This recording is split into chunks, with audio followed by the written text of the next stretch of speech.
On the Storm Watch tonight, we're tracking a deadly avalanche. Skis were sticking up, poles were all over the place. It was an all-hands-on-deck operation to try to get to people as soon as possible. At least 4 people were trapped under a wall of snow at Palisades Tahoe around 9 a.m. this morning, and sadly, one of them died.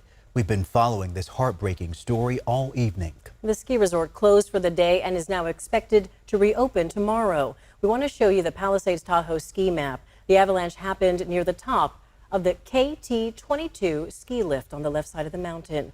The debris field is about 150 feet wide, 450 feet long, and 10 feet deep. Tonight, ABC 10's Luke Clary is speaking to people about this tragic loss. This is just devastating to the skiing community here in Tahoe.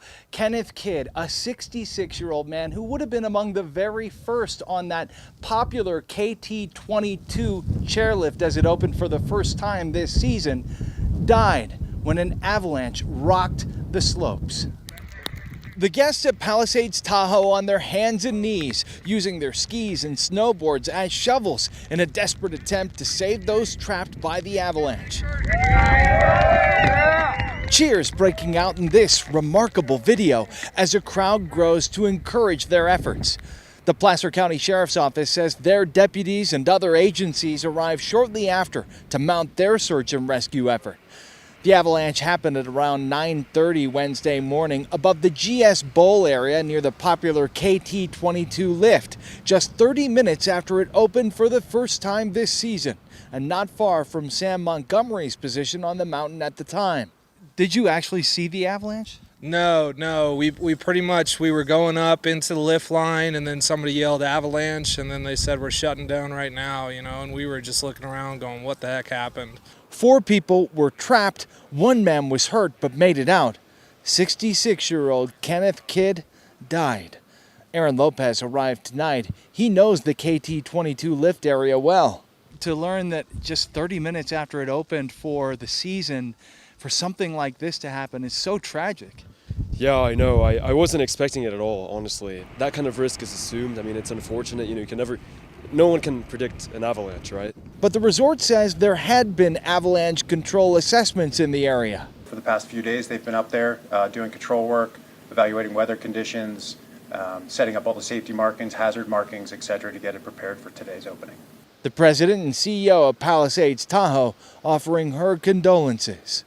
Our hearts are out and condolences to the victim, to victim's family, and certainly to everybody else involved in the incident.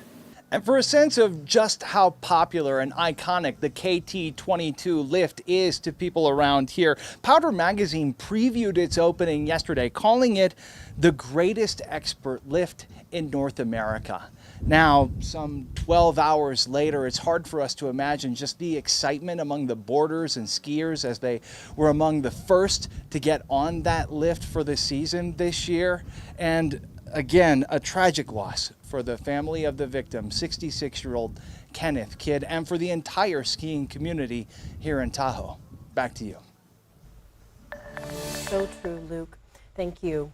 And this is what it's looking like in the Sierra tonight. This is Highway 89 near Truckee. Closer to Kirkwood Ski Resort, Highway 88 at Carson Spur had to shut down tonight for avalanche control. And Monica, these are really difficult conditions, as you can see. Any sign of it clearing soon? We are starting to see the Tahoe Basin clearing out of some of that precipitation. As you can see, just spotty showers at this hour. Most of the heavier stuff is to the south of Highway 50 and through the Mother Lode. We're still looking at the areas of rain all the way along Highway 99 and parts of I-5 and through the northern San Joaquin Valley, Murphy, Sonora, and Coulterville in the Mother Lode, still looking at areas of rain. Now, our winter storm warning continues until 1 o'clock in the morning, and then it will expire as we are expecting drying conditions. In fact, those northwest winds behind that cold front already starting to pick up. They'll continue to ramp up overnight tonight with wind gusts at about 20 to 25 miles per hour in some areas up to about 30 miles per hour. Those are dry winds, and it is going to keep the fog and frost at a minimum. We'll still see some patches of that